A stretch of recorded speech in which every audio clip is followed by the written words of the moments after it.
industry is making sure that you're collaborative in your plan.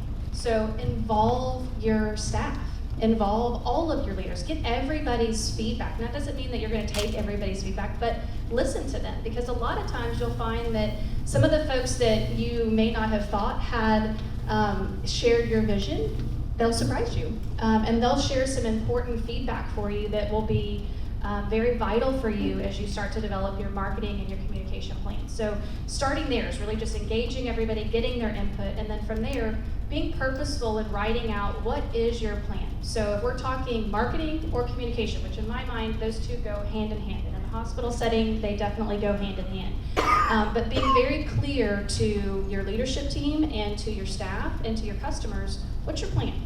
And then as you build out that plan, making sure that you're weaving in the appropriate marketing and communication strategies to communicate what is your business, why is your business important, and from there, why does that matter to the people you're trying to serve, right? So one thing that I always tell folks is we've got to make sure that as we market and we communicate, it needs to be in clear and simple terms that everybody can understand. And I think across this room, there's probably everybody representing a variety of different industries.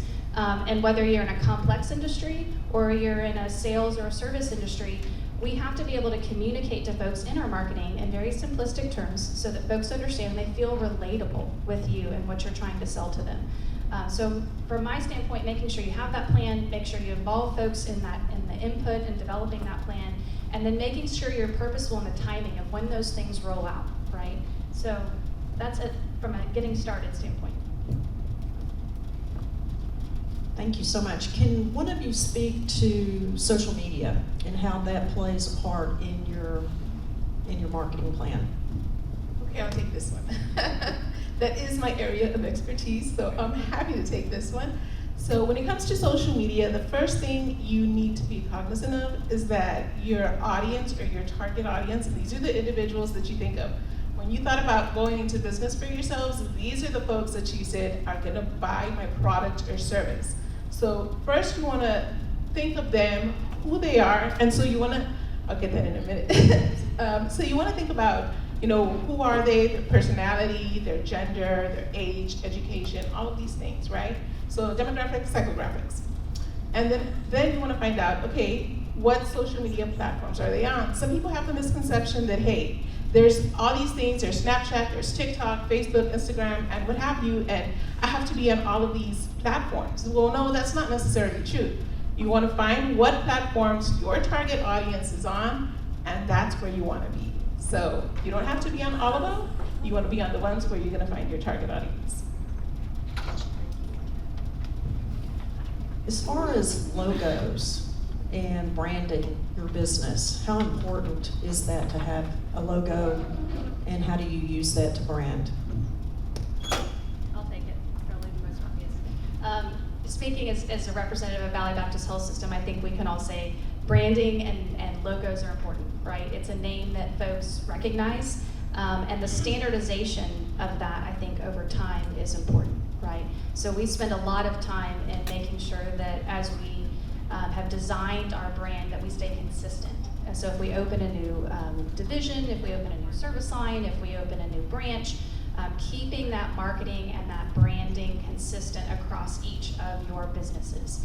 Now I know that's a lot easier said than done, and there's times where we'll sit there and scratch our heads for several months at a time on, okay, how do we keep the branding consistent, but yet how do we differentiate? How do we communicate that we're different than our competitors, right? And so it's a challenge sometimes. And I'd be lying if I said sometimes we don't bring in experts for that, because by no means am I an expert in that. And so it may come to times where you need to find somebody that can help you communicate and find that specific logo or marketing branding that you're looking for. But I think the key to it is consistency, because if you'll notice, there's a lot of large businesses and even small businesses in the community that we could shoot out their names quickly. And one of the reasons for that is the consistency in their branding over time. I'll touch on this a little bit because we just had to do, we had to do the branding and the logo and everything for Latina Empire. What's beautiful is that branding comes from what people say. Branding isn't what you want it to be, right? It's what you give out in the value and what people trust in that, and they start to talk about it and share it, right? So in our branding, it's very important for us to feel a certain way. And so it's awesome after 11 months when somebody comes up and says, every time I see pink, I think of Latina Empire. Or every time I see hoops, I think of Latina Empire. And so it feels really good when people you don't know and have seen the company on social media relate to the branding, and they feel connected to it for one reason or another. And so it is extremely important to put a lot of thought into that. But I do want to share with you that as a small business, sometimes you don't have thousands of dollars to hire somebody to create your logo. Sometimes it's really, you are doing it, the least expensive way. And I want to share with you some resources that you can take away if you don't know. But Canva is one of the it's one of the best resources I've ever experienced, because I've been in marketing for 20 something years, right? 25 years at this point. And now, from having to pay for someone to do Photoshop, because Photoshop is for the expert, it's for the graphic designer, and they are very needed, right? But when you are a small business, you need resources that you can lean into and that you can do the best that you can with what you have, because you want to serve. And so something like that shouldn't hold you back. So there is resources like Canva that you should really lean into so that you can put your thought process into building out your logo and your color schemes and your branding. So just to add to that, because I can add a little bit, when you're working on your logo, you're working on your branding, it really should be something that conveys who you are and what it is that you do. So just kind of keep that in mind. And as small businesses, yes, a lot of people don't have thousands of dollars to be investing. However, you can start, by sketching something. When you're thinking about your business, what do you want that logo to be? Again, it needs to convey who you are, what product or service you'll be offering. And so start with that, start sketching, and then yes, I love Canva. Go to Canva. It's so, they have, they have one that, membership that you pay for, which is $12.99 a month. But they also, I stand corrected, $12.95. But they also have a free version, and they also have a 30-day trial, and I should probably just leave that on the floor. I got you. But start there, and again, the branding, it's really, your promise to your client, what it is that they can count on when they come to your business for the product or service that you provide. Thank you, that was fantastic. So moving on to relationships and how important relationships are in building your business. I know for myself, I'm a jewelry designer, fine jewelry designer, and most of my jewelry designs are starting off with engagement rings. And with that, it's always about customer relationships and building those and the trust. So can each of you speak to how important building relationships are with your business? I love this question because you don't have a business without people, right? I mean, you do not have a business without people. And you have to build trust with people. And that is giving, then asking. You do not go into a business asking. You think about how that felt right now when I said asking, you're like, ooh. Because that's how it feels when somebody is you're seeing social media and all it is sale. Yes, you don't have a business without money coming in. But the building of relationships, it has to be one of the most important things that you do, because if you don't have the funds to hire a big staff, if you don't have the funds to hire the experts, right? But you have what someone needs, you need to go in and share that in ways that you're building those relationships. And that happens over time. And I want to tell you that being close to 50, I'm 50 years old in the next 2 months. What I know to be true after being in business for so long, and for some reason, trust me, it was by accident, I was always involved in my community, one way or another, in a nonprofit, in building a women's organization, in being a member of women's organizations, in uplifting one person, if I could, connecting the dots with another person, whatever I could that I had in my resources and my circle of influence. it takes about a decade for people to believe you, that you are that person. Because for whatever reason, social media may seem a certain way on the outside, but over time, when you're consistent with wanting the success of other people and you in what you are and your values gives to other people to shine and rise, over time, whatever you sell, people want. Because they believe that you're doing it for them to rise, for them to thrive. And so relationships are so important. So right now, think of an organization that you've kind of seen, that you kind of been like, oh, I need to, I don't know, do it. Focus on one and be all in. Go in, show up, meet people, follow them on social media, engage with them on social media, and expect nothing in return.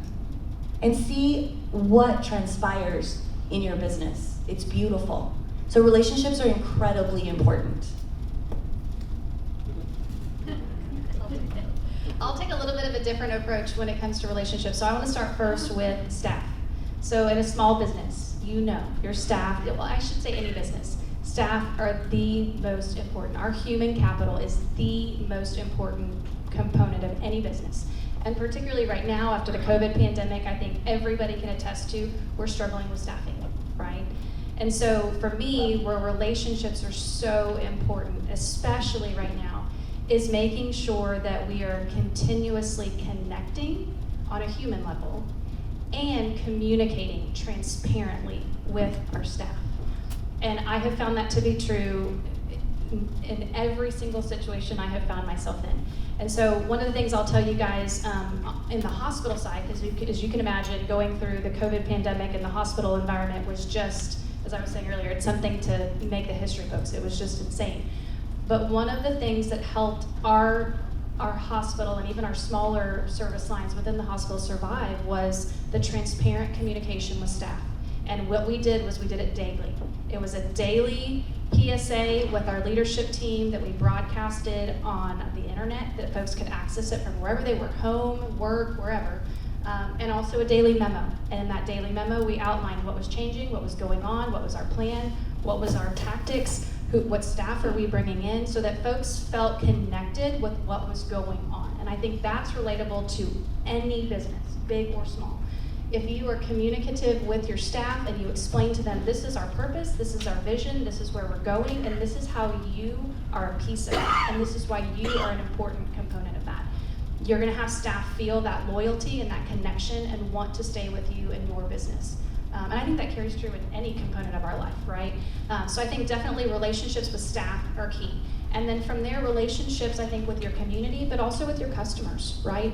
And a lot of what I think we in the service industry have to realize is a lot of times we're gonna have to be nice when sometimes we don't wanna be nice, right? When that customer's not necessarily nice to us, we're gonna have to be. And that's our job, right? Our job in the service industry is we are serving people, even when people aren't necessarily being nice and serving us, right? So we've got to remember to put that smile on and treat folks as we want to be treated in no matter what situation we find ourselves in. Okay, so building on that, absolutely relationships are so important. If you're a small business, getting that customer to keep your door revolving is gonna take you building those relationships. If you're posting on social media, make sure the content is 80-20. So let me explain the 80-20 rule when it comes to social media. 80% of your content, you want to post something that's inspirational, educational, or entertaining. Then 20%, it's like, hey, this is what we offer, this is what we're selling. Having that content is going to kind of start creating like, hey, we're familiar with you, we know who you are, so they get that sense of, we're engaging, and sometimes you can go on live, you can answer some questions, you can have some Q&A, and that's great. That helps build a sense of relationship, which is gonna have them wanna come through your doors and purchase your product or service. So very, very important, and absolutely your staff as well. You want them to believe in your company's vision and mission, and you wanna make sure they're on the same page to help you grow your business and of course stay in business. When you are building relationships, you always strive to do your best and to always have positive relationships with your clients or the people you work with, your staff. What do you do in the event you have a negative comment?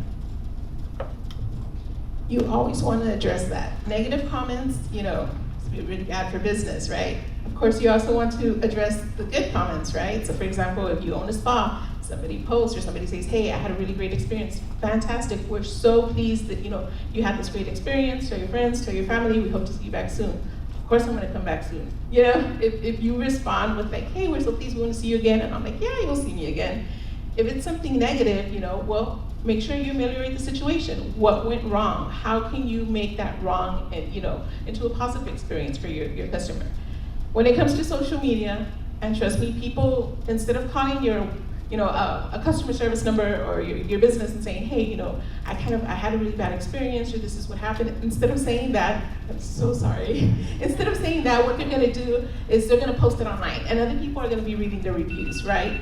So you don't wanna sit on that. You wanna jump on that immediately, and you don't have to go through A through Z, this is how we're going to handle the situation. What you wanna do is address it. Hey, we're sorry you had that experience. We will message you privately to handle the situation. Because the other people looking in, all they care about is that you acknowledge them and that you're gonna handle it. They don't need to know how, they just need to know you cared enough to make that wrong right. And one thing I'd add to that too, especially if you're getting negative comments online, don't engage with back and forth. I think you addressed it perfectly, is respond, take it offline. What we do in the hospital industry, or even in my private business on the side, is direct message, and then instead of just direct messaging back and forth, try to get that person's phone number and try to call them and address it with them one-on-one. You may not be able to make it exactly right, but at least have the conversation with them to show them that you care, that you've heard them, you've heard their messaging, and then do what you can to make it right. Now, if that's, you offer them something for free, you offer them a discount, whatever it is that you're able to do, but I think that connection with folks when they're dissatisfied is important for you to communicate to them that you care, and it matters to your business that folks are dissatisfied, and that you're gonna do steps or take steps to make sure that it doesn't happen again, and then follow through on those and make sure you have an action plan with staff to make sure it doesn't happen again. All I'm going to add to that, because that's exactly, I agree with them, is that when you're a small business or your brand is you are the business, I want to address that when things are derogatory. One thing is a criticism or negative comment because it's something they experienced, but when something's derogatory, my favorite thing is block and delete.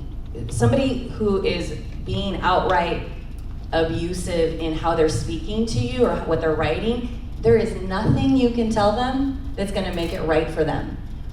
Something may be happening in their life, you wish them well, you pray for them, you send them light and love, but you block and delete because they want nothing good for you, and there is nothing you can say to them when they are spewing out things that you wouldn't even repeat, right? So I just wanna because a lot of us here I know you are the brand. And so if you are the brand, don't bother with those things. There's nothing you can say or do, and you don't even want your customers reading that and putting that out into the universe.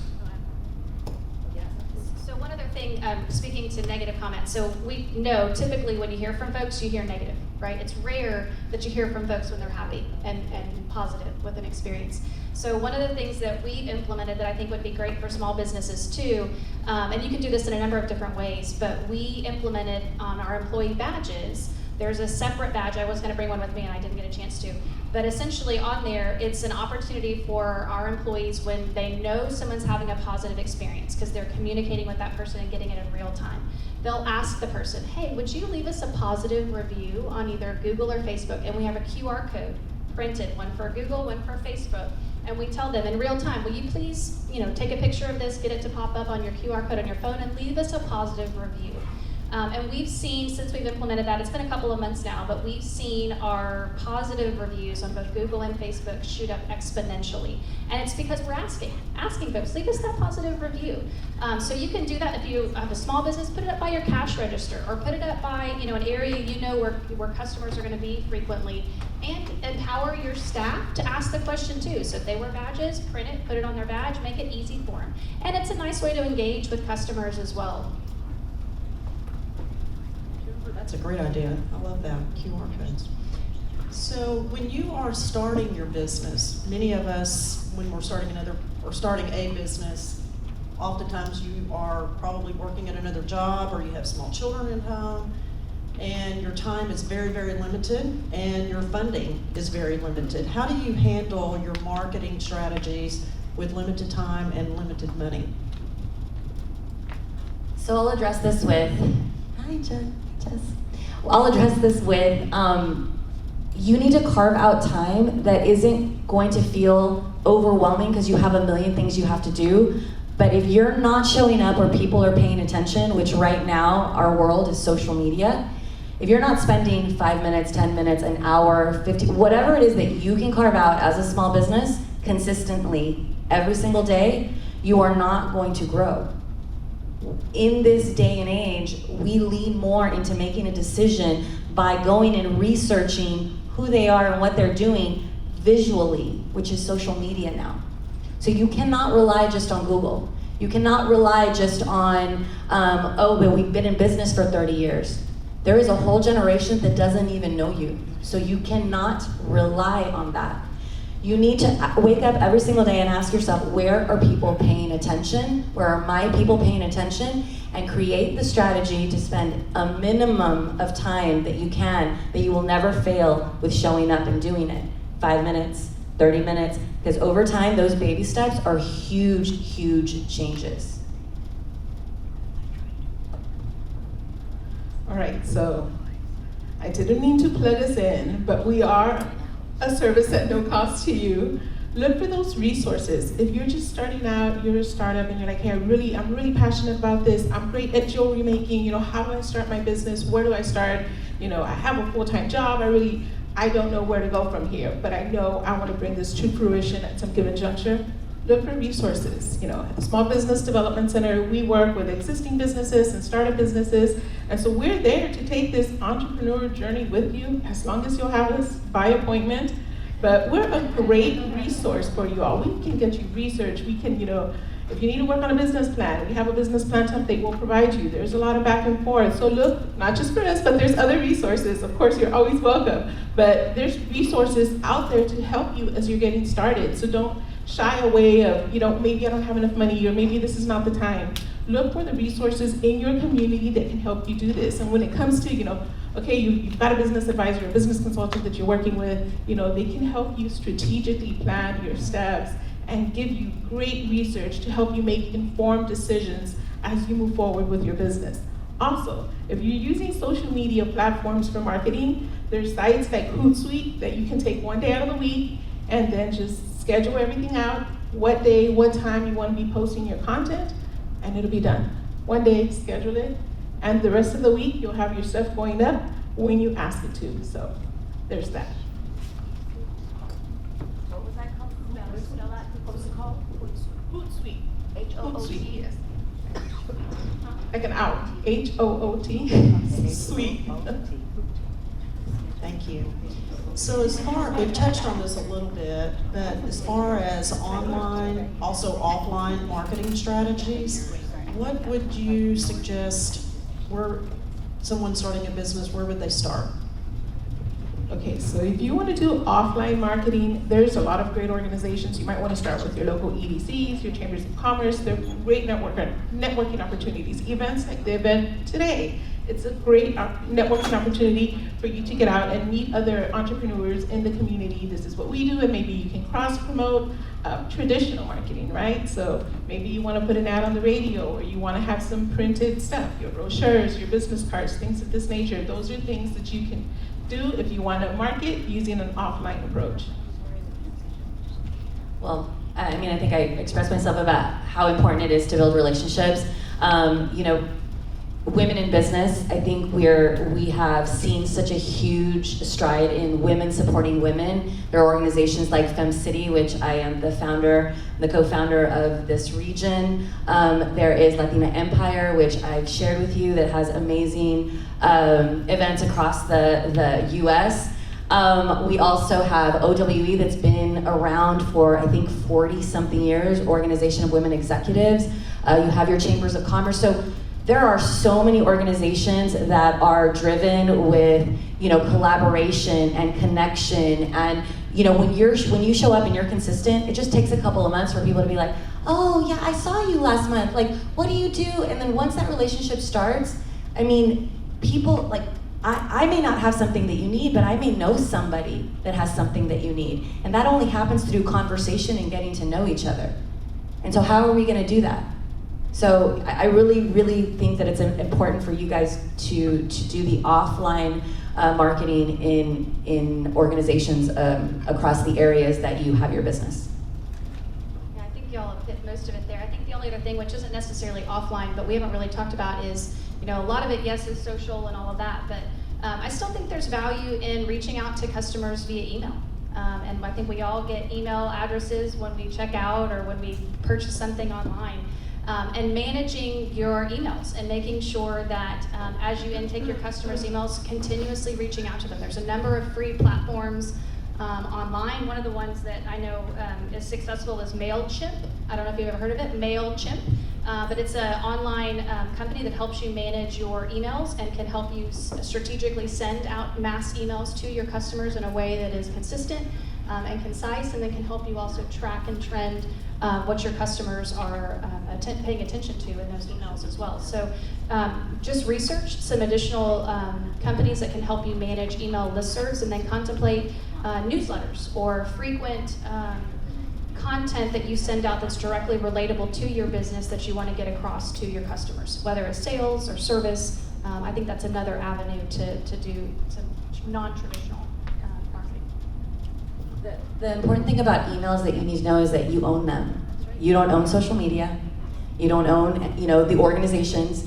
You can own, what you can control is definitely phone numbers, which people love WhatsApp right now. So that's also a new strategy that we've been using, and it's been hugely successful. So WhatsApp, free, emails, creating lead pages, that help you gain those emails. Just put the link on your social media so that people give them a freebie, something that they can download. On the topic of MailChimp, there is this beautiful, very affordable, you do have to pay, and MailChimp, it gets really expensive after you hit 100, right? 100 emails, it gets you're like, what just happened? It was free, But Flowdesk is a flat rate no matter how many emails, and it's beautiful. We paid stupid amounts of money, and then we went back to what? Keep it simple. Flowdesk, Flodesk, one flat rate. I think it went up from $29 to $35. You can have thousands of emails, and it's absolutely gorgeous. So, you're welcome. So much. So lastly, let's speak about scaling your business. How do you make it profitable? How do you grow it? So do you have any suggestions for our audience? So in scaling, you have to automate. In scaling, when you're gonna go into building a scalable business across several cities across the world, scaling within your region, you have to create systems and processes that work for you when you aren't working. And that is automation. And automation can get a little pricey. You want to look into different funnels, sales funnels, different lead magnets. And I'm using words that, I was in business over 20 years before I even knew about these words. I took a $30,000 course during COVID because I was like, all right, I need to up my game. I lost all my business, from one day to the next, I had no clients. And what I did was, it was a very scary move, but I invested in myself and I learned how to scale. I learned about automation. I learned about email marketing in a way that helps you scale. And all these things, no matter what you do, you're gonna have to invest in it.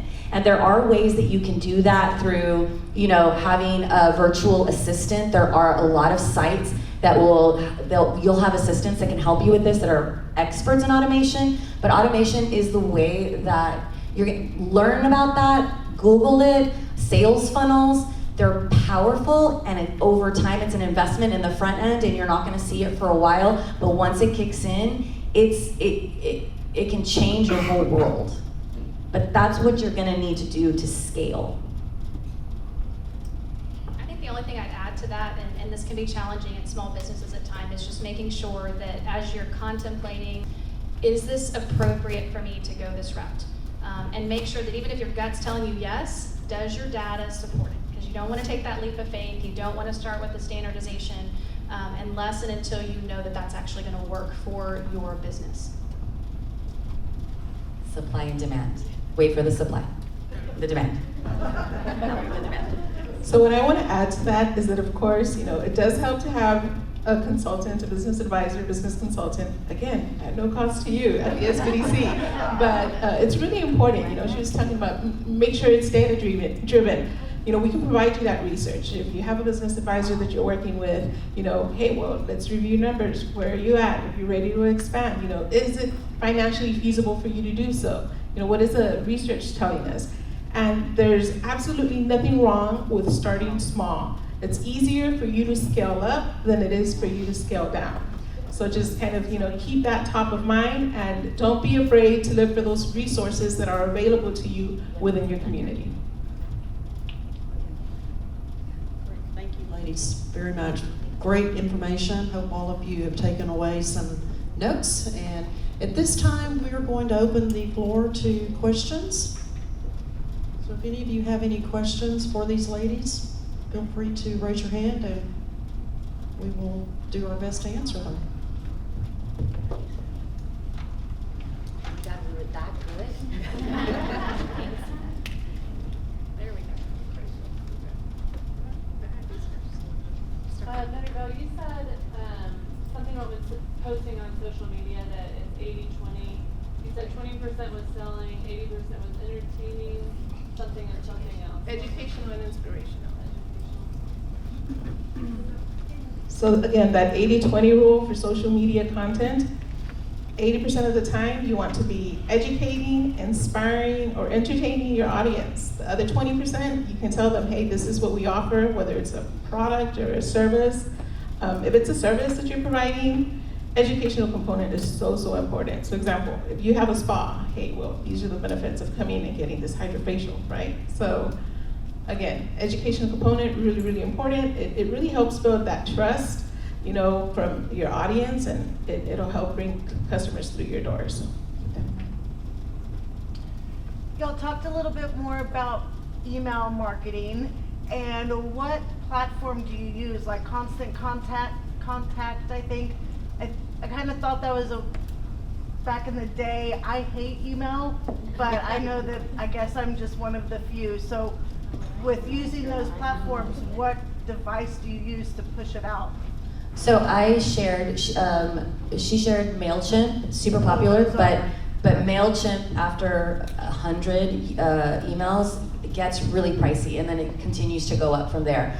Flowdesk is new in the market. It came out during COVID, and it was for small business who was struggling during that time. And they also went up to another level with beautiful templates that you can use, especially like in your industry. You put on, Chef Larry, cooking. You can even do videos on there, and it's just really beautiful. And it's a flat rate. Flat rate, no matter how many thousands, and it doesn't matter. So email marketing is really important, just because maybe people don't click on the email, but they see the email. Remember branding. So they reminded, and then when they need you, they're like, let me put in the search house wine and see what's up, what's happening right now. So don't ever feel like because they didn't click on the email, they don't want to hear from you. They will opt out if they don't want to hear from you. And that's okay, because you want to be sending to people who want to hear from you. But most people are not going to be opening that email. But they are seeing it. And so that branding is there, that reminder is there. So email marketing, the reason that it's so important, and I learned this honestly through COVID, because I hated email marketing. Okay, I was a branding expert, I was like, that's stupid. Social media is the way to go. That's the only thing you own is emails, phone numbers and emails. So take it from me, super important, especially in scaling. Is there, with social media, is there, in your perspective, a diminishing scale of returns? Like, you talked about consistency with posts, but is there a point where it's too much, and so people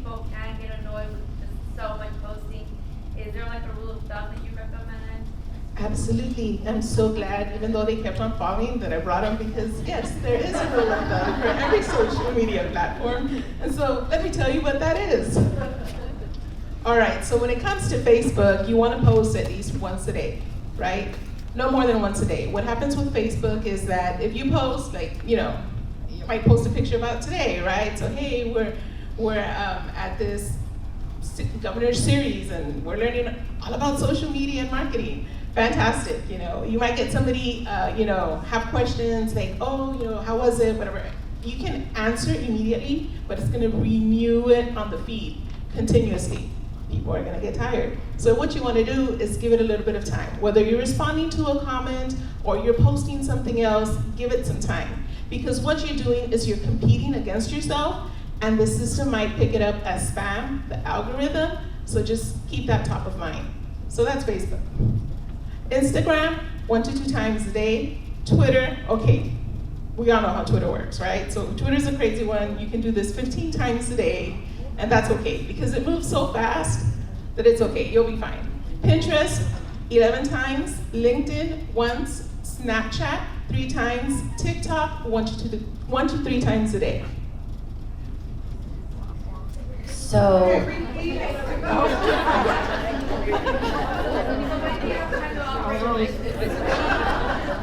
Remember, Hootsuite, so you can schedule the stuff that's coming out. You can schedule it for the entire week. So once a day, schedule it, and you'll be taken care of. So again, Facebook, once a day. Instagram, 1 to 2 times a day. Twitter, 15. Pinterest, 11. LinkedIn, 1. Snapchat, 3. TikTok, 1 to 3 per day.